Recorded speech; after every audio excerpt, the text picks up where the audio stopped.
Hi creators, പുതിയൊരു വീഡിയോയിലേക്ക് സ്വാഗതം.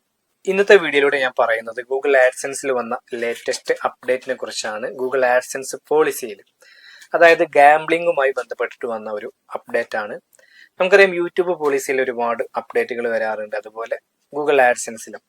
യൂട്യൂബിൽ സാധാരണ നമ്മൾ എന്തെങ്കിലും പോളിസി വയലേഷൻ നടത്തി കഴിഞ്ഞാൽ അതിനെന്തെങ്കിലും ഒരു റെമഡി വരെ കിട്ടാറുണ്ട്, പരിഹാരം. അതായത് ഇപ്പോൾ നമ്മൾ എന്തെങ്കിലും ഒരു റൂൾ വയലേഷൻ നടത്തി കഴിഞ്ഞാൽ ഒരു പക്ഷെ ഒരാഴ്ചത്തേക്ക് നമുക്ക് വീഡിയോസ് ഒന്നും അപ്ലോഡ് ചെയ്യാൻ കഴിയാറില്ല.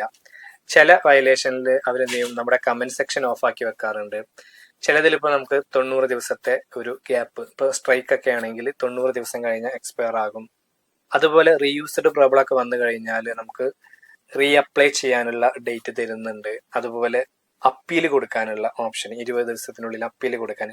അപ്പൊ അതിനൊരു സോൾവ് ചെയ്യാൻ നമുക്ക് എന്തെങ്കിലുമൊക്കെ അവിടെ ഒരു മാർഗം ഉണ്ടാവാറുണ്ട്.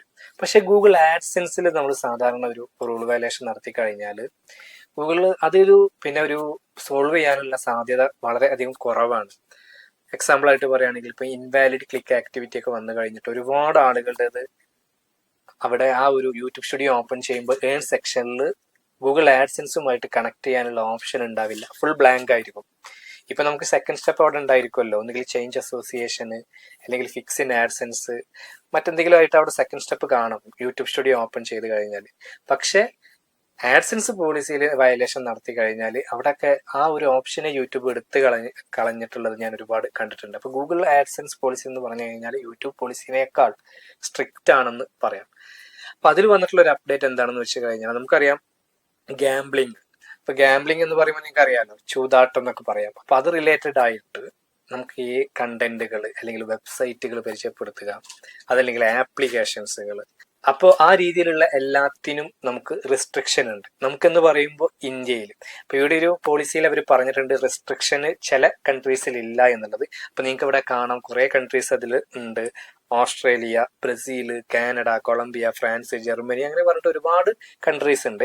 പക്ഷെ അവിടെയൊന്നും ഈ ഒരു പോളിസി ബാധകമല്ല, റൂള് ബാധകമല്ല, റെസ്ട്രിക്ഷൻ ഇല്ല. പക്ഷെ ഇന്ത്യയിൽ, നമ്മളിപ്പോൾ നിൽക്കുന്നത് ഇന്ത്യയിലാണല്ലോ, അപ്പൊ ഇന്ത്യയിൽ ഇതിന് റെസ്ട്രിക്ഷൻ ഉണ്ട്. അപ്പൊ ഇത് റിലേറ്റഡ് ആയിട്ടുള്ള കണ്ടന്റുകൾ നിങ്ങൾക്ക് ഒരു പക്ഷെ പ്രൊമോഷനൊക്കെ വരാം. ഇതുപോലെ ഏതെങ്കിലും വെബ്സൈറ്റോ ആപ്ലിക്കേഷനോ അങ്ങനെയൊക്കെ പ്രൊമോട്ട് ചെയ്യാൻ പറഞ്ഞിട്ട് നല്ല ക്യാഷ് ഒക്കെ ഓഫർ ചെയ്തിട്ടുള്ള പ്രൊമോഷനൊക്കെ വന്നു കഴിഞ്ഞാൽ നിങ്ങൾ ചെയ്യാതിരിക്കുക.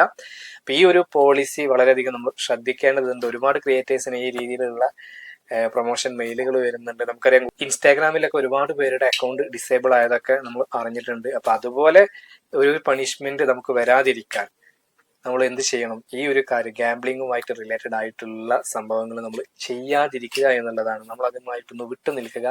നമ്മുടെ കണ്ടന്റിൽ അല്ലെങ്കിൽ നമ്മൾ ആ വെബ്സൈറ്റ് അല്ലെങ്കിൽ ആപ്ലിക്കേഷനൊന്നും നമ്മൾ പ്രൊമോട്ട് ചെയ്യാതിരിക്കുക. അത് നമുക്ക് നമ്മുടെ ഓഡിയൻസിന് ഇൻട്രൊഡ്യൂസ് ചെയ്യാതിരിക്കുക എന്നുള്ളതാണ് ഇതിനുള്ള പോം വഴി. അപ്പൊ അതിനനുസരിച്ചിട്ടുള്ള രീതിയിൽ നിങ്ങൾ മുന്നോട്ട് പോവുക.